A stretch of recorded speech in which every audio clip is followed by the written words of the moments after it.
Hi, guys. This is expert relationship advice for you. I'm Chaya with Chaya, and I have a question from a single that I'm going to read off my phone and then answer to you guys. So, this single had a really important question, and she asks, it sometimes happens to me that I'm at a social event and there's a guy who's interested in me, but I don't want him and I'm not interested in him. And it's even kind of like disgusting and repulsive to me that I don't understand like where his head is going. How do I prevent this from happening? What do I do when it happens?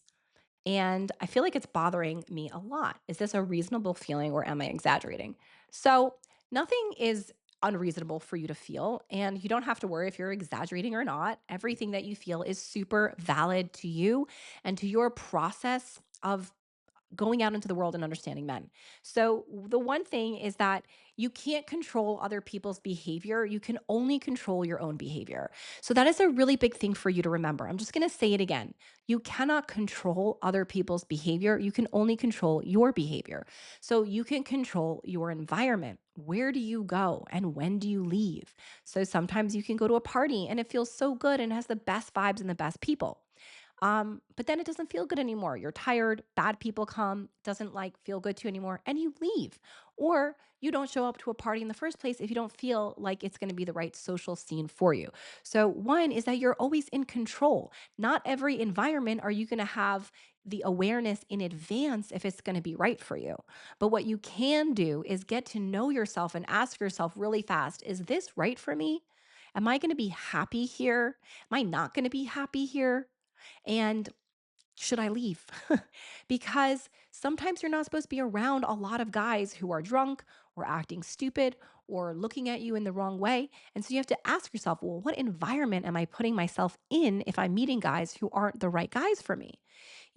So that's one thing. Checking yourself, knowing you can't control other people's behavior, only your own, knowing you can change your environment where you show up to, or if you show up and it's not right, when you leave. And the other thing is if you're focusing on other people's behavior, then you're not focusing on your own, right? Every time we're pissed at someone else, it's because we're not taking acknowledgement of how much power we have. So if a guy comes up, this used to happen to me all the time when I was single. Guys would come up to me and would ask me, "So, what's your name? Where are you from?" And I would go, "I'm not interested in having this conversation." And some of them would be like, "Oh, okay," and like walk away. And someone would be like, "Wow, you're so rude," and walk away. Now, I didn't really care about what their reaction was because I'm not in control of other people's behavior. I'm only in control of my own. I didn't want to be hit on by superficial information or superficial like conversation. So if a guy approached me and I didn't feel like he was just a nice guy trying to have a conversation, I felt like he had an ulterior motive to get to know me or being like a guy to a woman type of energy, but I had no interest in him, I would just say, I don't have any interest in having this conversation. I wasn't mean. I didn't call him an asshole. I didn't call him a name. I didn't down at him. I was just like, I'm not interested in having this conversation. Most guys would be like, okay, and walk away. Some guys who are really unhealthy will call you a name, will make you feel bad for having your feelings or communicating. Those guys are called narcs or addicts or assholes. And they'll be like, wow, you're so rude. You're so this. I'm like, okay, no, I'm not. Just because I'm not interested in talking to you right now doesn't mean I'm rude. You're rude for calling me a name. I'm not rude for communicating my feelings. So check yourself. Know you're in control of your own behavior. Make sure you don't show up to places where the guys wouldn't be who your husband would be. If you show up to a place that isn't that, leave. If you show up in a place and you want to stay, but a guy approaches you and you don't want to talk, just say, I'm not interested in having this conversation and go hang out with people who you are interested in getting to know. But you can't get upset for other people being other people. Like if other people are cutting you off while you're driving in the car, the only thing you can do is control your reaction and where and how fast you drive. It's not about what other people are doing. The more you think that other people are bad or good based on their behavior, the more you're thinking you're bad or good based on your behavior. We're all good inside. We all just do stupid shit or act out if we're in pain or don't have the right support systems or are going through something. We all do that at different times and in different ways. So, having an awareness of what am I in control of? My emotions, my reactions, my thoughts, my nervous system, my breathing. This is a way that I can control my experiences in the world. So even if you go out into not only a party, but a meal or a holiday event.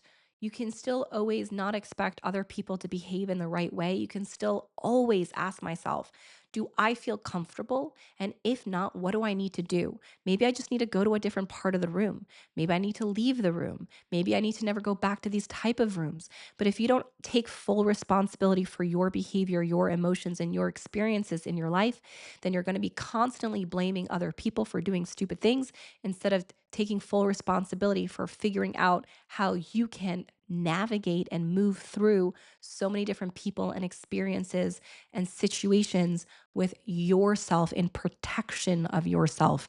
No one is obligated to protect you but you.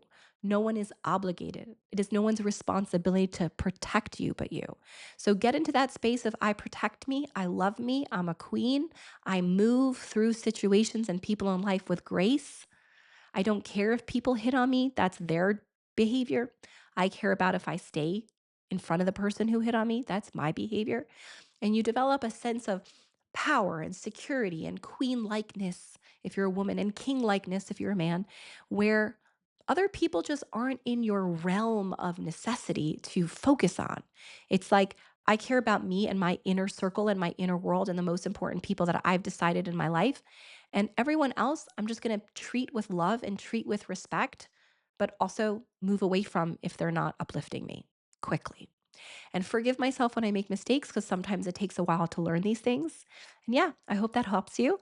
Let me know if you have any other questions, and I hope you have a great day. This is Chaya with Chaya. Like, hey, I'm a relationship expert for singles to help them understand how to go from to epic in love because an epic love is a safe love, a protected love, a love where you can surrender and know that they've always got your back. When you start loving yourself and always getting your back and protecting yourself and not criticizing yourself, you can attract someone who will also do that same for you. I've done it in my life. I've done it with hundreds of people and women like you, and I promise you can do it too. You've got this, and I hope you have a great evening. Take care.